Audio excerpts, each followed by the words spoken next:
Coming up on today's episode of Airborne Unlimited. Flyer beware, Rotor X reportedly trying to resurrect itself. Van's latest update, more money. Mars helicopter ends mission.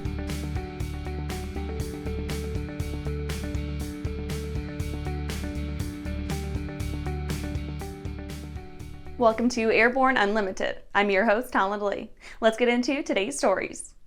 Flyer beware, Rotor X reportedly trying to resurrect itself. The sad story of a once cool helicopter kit company continues to make news with a questionable attempt to right the ship. We reported that nearly 100 customers have been affected by broken promises, undelivered and incomplete kits, and untrue statements by the company as it attempted to prop up its faltering operations, and many other ills. A website update claims that, quote, Rotor X aircraft has undergone a management transition, and we are happy to announce the following. Chris Anderson has been named interim CEO and is responsible for engaging investors, resuming business operations, and setting the new vision of the company, end quote. Additional information was presented on a Rotor X Builder blog, where a person allegedly received a message claiming to be from the interim CEO. The message, purportedly from Chris Anderson, consultant and interim CEO, states, quote, I am currently focused on completing the due diligence phase between an investment group and Rotor X. Don is transitioning into the role of Chief Technology Officer and will be solely focused on engineering efforts. He has forwarded me your email, obviously, end quote. What concerns us was the admission that Don, apparently Don Shaw, was still involved. He has been at the center of much of the misinformation and complaints we have received. ANN and the Sportplane Resource Guide continue to post a not recommended advisory for the company and its products. More info to come. And after the break, Collier Trophy nominations due on the 31st. Backcountry flying to us is our playground. For us, it's how we access the things we like to do. It's just our lifestyle. We exclusively use the Hartzell Voyager prop, and it's proved to be just a great combination for what we do. What it's doing, it's helping us all have better performing airplanes.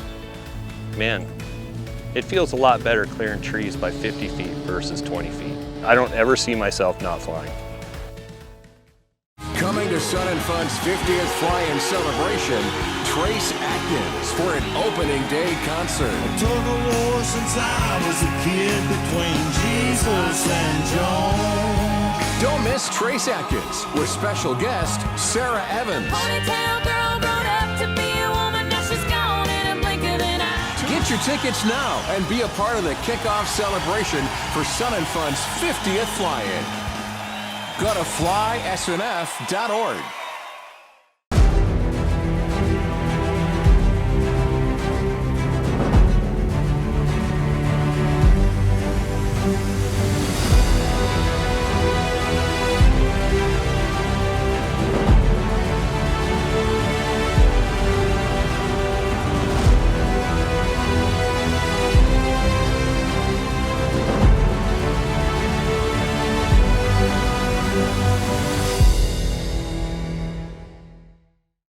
Welcome back.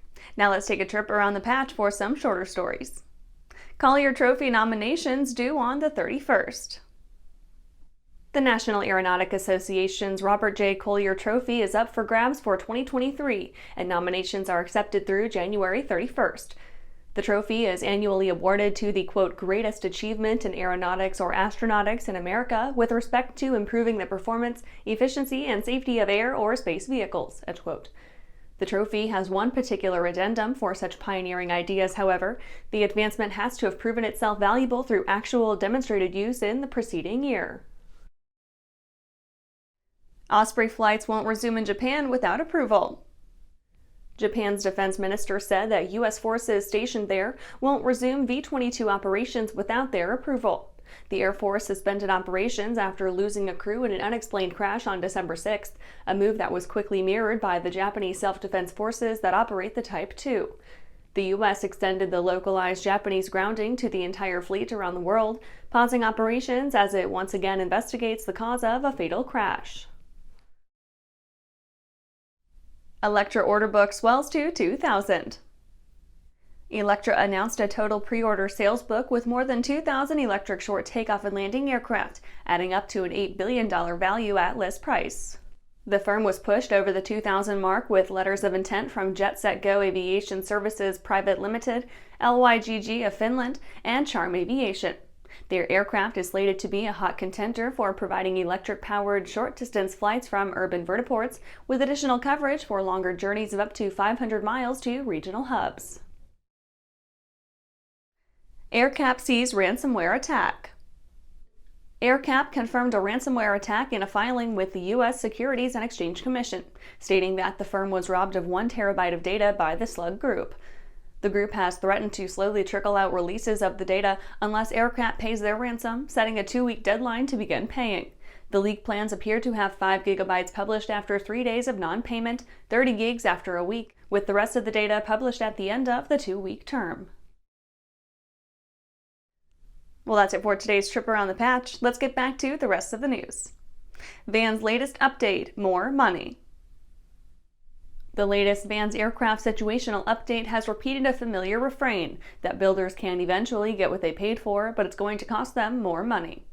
Unfortunately, we have a feeling that the sport aircraft industry will forever be tarnished as a result, as a significant percentage have decided to abandon or sell their projects, and the tone of many discussion boards and social media posts take an even darker turn. The current update answers questions about deposits paid for high-ticket items like props and engines, but offers little explanation as to why those monies weren't immediately sent to the vendor, rather than apparently having been used to prop up the company's bottom line. Following is a summary of the approximate price increase by major group type on third-party components. Hartzell propellers, 3% increase to the original order price. Due to special accommodations made by Hartzell, Vans was able to keep this increase to a minimum. Sensenich propellers, 6% increase to the original order price. MT propellers, 6% increase to the original order price. RV-12 and 12IS avionics kits, a 6% increase to the original order price. RV-12, 12IS power plant kits, a 6% increase to the original order price, and Lycoming, either a 12% increase to the original order price or 2024 pricing, whichever is lower. And after these messages, Mars helicopter ends mission.